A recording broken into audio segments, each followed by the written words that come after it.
Dans le modèle de la communauté, on peut dire que la communauté préexiste aux personnes qui en font partie, préexiste à ses membres. Au contraire, l'identité des personnes, des membres de la communauté, est définie par la place qu'ils occupent au sein de la communauté. Dans le modèle de la société, c'est exactement l'inverse. Ce que l'on a comme point de départ, c'est un ensemble d'individus. C'est un ensemble d'individus avec des préférences, des appréhensions, des valeurs, des souhaits, des visions du monde propres, qui se rencontrent dans un espace donné, qui, dès lors, doivent parvenir à gérer leur coexistence.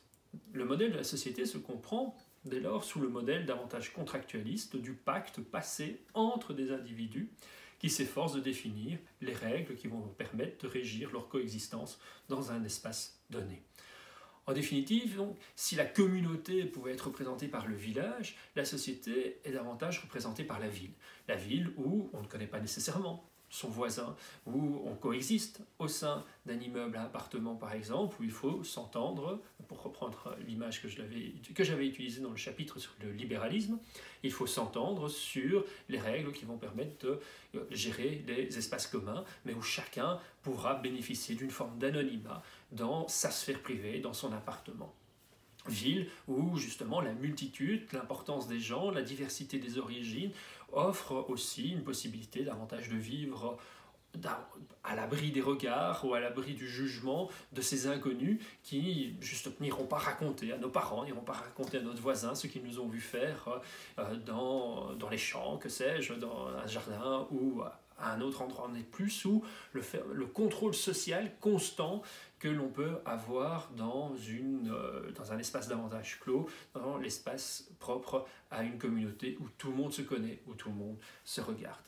On passe du village à la ville, on passe de la communauté à la société, on passe de ces communautés où tout le monde se connaît à ces sociétés davantage anonymes, on passe d'une collectivité organisée autour de valeurs à une collectivité organisée autour de règles communes se limitant à définir les normes du vivre ensemble, se limitant à assurer la coordination des comportements individuels. On passe en fait d'un modèle de la communauté construit autour du bien, construit autour d'une conception de la vie bonne, construit autour de quelque chose qui a une dimension éthique, un jugement sur la manière dont il faut se comporter pour vivre bien fort, à un modèle de collectivité, celui de la société, où justement l'éthique n'est plus en avant. Ce qui compte, c'est davantage le juste, la simple coordination des comportements afin de s'assurer que la liberté des uns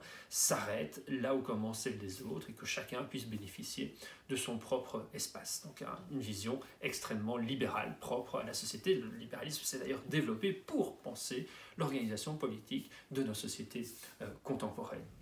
En un mot, on dira que la communauté se veut bonne là où la société se veut juste.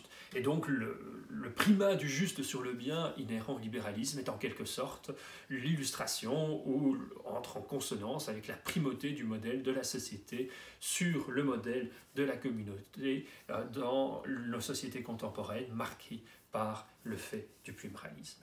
Et la critique communautarienne va justement porter sur les conséquences de cette perte d'éthicité, de cette perte d'intégration propre aux sociétés par rapport aux communautés traditionnelles.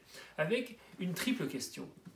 Dans ces sociétés libérales, si on se contente d'accepter le fait du pluralisme, est-ce que le libéralisme, justement, est capable de penser la manière dont un individu va se former une conception du bien, va se doter de ses préférences? Le libéralisme considère finalement la conception du bien des individus comme étant une donnée exogène, exactement comme dans vos cours d'économie, les préférences du consommateur, eh bien c'est une donnée exogène où on a l'impression que par sa naissance, que sais-je, un individu a un ensemble de préférences, a une conception de la vie bonne.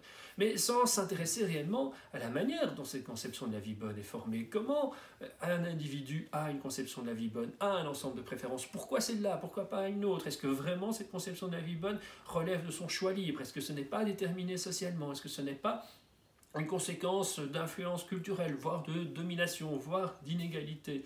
Donc la construction des identités personnelles, la construction de la conception de la vie bonne est insuffisamment pensée, construite, analysée par le libéralisme aux yeux des communautariens.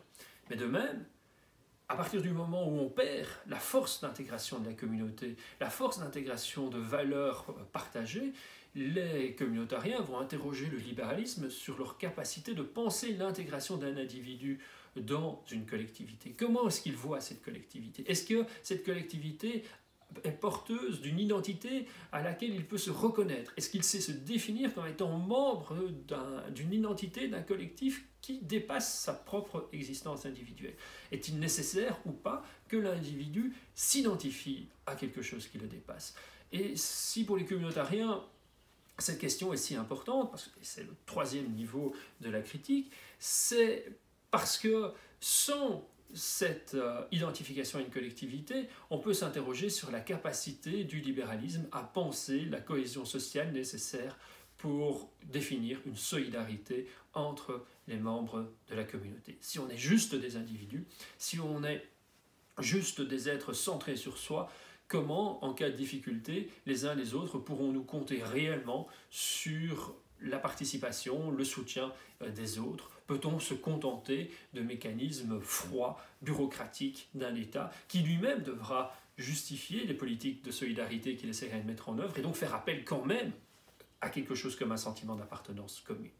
Enfin, dernière dimension de la critique communautarienne, c'est le souci de savoir si la prétention à la neutralité du libéralisme, si l'espoir ou l'ambition de fonder une théorie du juste sans en fait avoir toujours derrière la tête, toujours implicitement, un jugement sur ce qu'est le bien est possible. En fait, les communautariens auront plutôt le sentiment que toute conception du juste implique nécessairement une forme de jugement implicite sur ce qu'est une vie bonne. En tout cas, quelles sont les ressources qui sont importantes pour pouvoir mener une vie bonne. Et dès lors, quelles sont les ressources dont il faut se préoccuper lorsque on entend assurer une juste répartition des ressources. Par exemple, est-ce que l'accès, on va dire, je vais prendre un exemple un peu absurde, mais quoique, c'est intéressant de se demander pourquoi c'est absurde.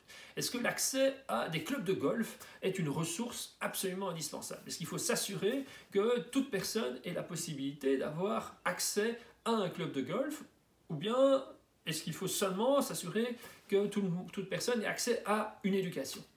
Pourquoi est-ce que l'accès à l'éducation n'a pas la même valeur, ou plus de valeur, que l'accès à un club de golf dans nos sociétés? Qu'est-ce que l'on dit implicitement derrière sur l'importance de l'accès à un club de golf? Ou, peut-être plus subtil, de ne pas comparer éducation et club de golf, mais football.